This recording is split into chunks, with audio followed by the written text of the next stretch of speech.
Okay, before we end, I quickly want to run through a couple of things. One, your total development cost, your principal cost. So these last four rows that we have over here, it basically summarizes the project over here.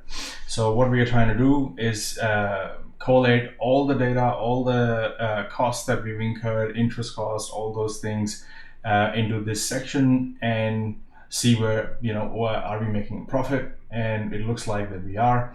And go from there. So if you look at this section here, we've got total development costs, excluding principal, extra payments, and taxes. There's nothing to expand over here. These are just there to show you the information. Then we've got development revenue, gross sales, less agents commission at settlement. So these are sales excluding the agents commission. Don't worry, we have another section called summary where we break all these details down to show you even more details. So we've got other income that's come in for 30,000, and you'll see all of these are okay, but the last one says ITER, which stands for iteration, which means that it is constantly going into a loop, and that is why the totals are not matching exactly. You'll see that they will never be able to match, because what it is doing right now is if I expand my funding table and you look at these and if you looked at this when you first started out, you would have seen that some of these values would have been blank because we didn't put anything in there.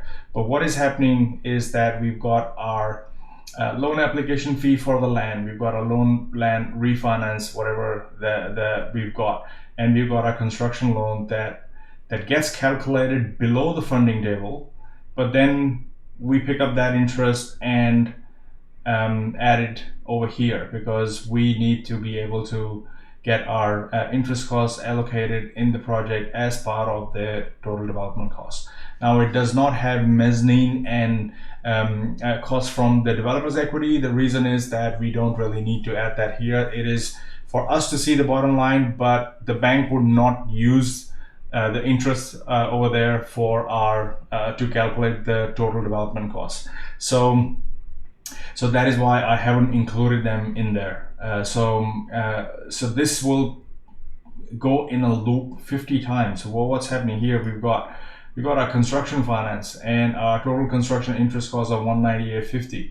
So, but it is based on the debt that we can get based on the total development cost that we've got from here, which is the total for our lender's TDC. But that 198 is then part of the interest cost over here. So this goes into a loop 50 times to be able to get the most probable value, and that is the reason over here it says ITER. There is nothing wrong with it, because over here it says 8744437. Over here it says 8742937, but this has come from the iteration result, and that is why it is not matching, and you won't get an okay over here.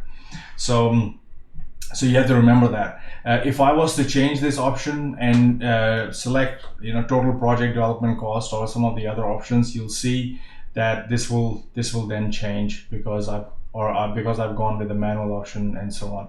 So anytime it is going into an iteration to calculate the interest cost, then add it back into the total development cost, then use that total development cost to figure out how much we can borrow, and then use that debt that we can borrow to calculate the interest, which is this, and then use that back and put it back in there.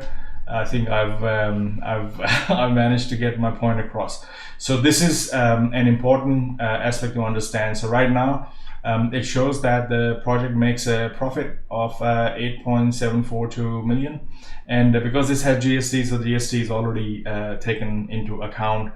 So this is what the profit is. But we'll look at the summary section in the next video. However, before I go, I wanted to share one more thing. In your funding table, we have this option called valuation. What is that? What does that mean? What it means is that you might have bought the land for 1.2 mil, but the valuation of your land for whatever reason came in lower. So if it comes in lower, that means you need to go in and add those values. But I've made it easier where if that valuation comes in lower, you change that to 850. So let's say it has come in at 850,000. Now your option is update land finance based on valuation, yes or no. So if I go yes over here and expand all of these over here, and I go save and refresh, that basically means that you will need to come up with more capital in order to settle the land, because bank is only going to lend you 850 or based on that valuation. So if I go if I select that and I go yes, the whole calculation will happen, but you will have to delete the payout balances again and then pay that balance. So see how it's showing that there's more. So if I delete all of these, so anytime the best practice would be that if you're using this option, go up and delete all these manual payouts that you've got. It would have no impact on the mezzanine loan and developer's equity, because this is 100% manual based on what we are doing, but it will have an impact on your construction finance because you are now required to come up with more equity. So now it will say, okay, there's an error over here. That means these values aren't matching. So if I take it out and I press refresh again, you'll see that that error will go, well, it will be there, but I will have to get a final value that I need to pay out my land finance. And once I use that value, everything would be okayed out immediately. So this is, this happens all the time. We think that we'll be able to get a loan based on $1.2 million valuation, but the valuation comes in 850 or 1.1 million and so on. So now my total loan for my land has been reduced to 680,000, which means my equity is going to go up that I need to put in. So if I go 680,000 over here, I'll leave that at 1.2 mil because it was a refinance and we decided this figure manually. So this calculation, all of these below would show an error because these values will not match. So now I have to put in 680,000 over here and go save and refresh, and this will make sure that now we are in balance, and the extra equity that I have to now come up with in order to settle on this block of land would be added to my developer's equity contribution. So this is important for you to understand, whether you use it or you don't use it, or you work out in a different way, it does not matter, but you need to understand this. So now everything works out fine. But if you look at all the options that we had for what we had to come up with at the time of this, we need to make sure that this is taken into account. But I am going to not use this, and I'm gonna click no, but I'm not gonna wait here. I'm just gonna press save and next, and that way it just saves it and sends me to the summary page where I can explain you the whole project, the nitty-gritties of it, and a summary.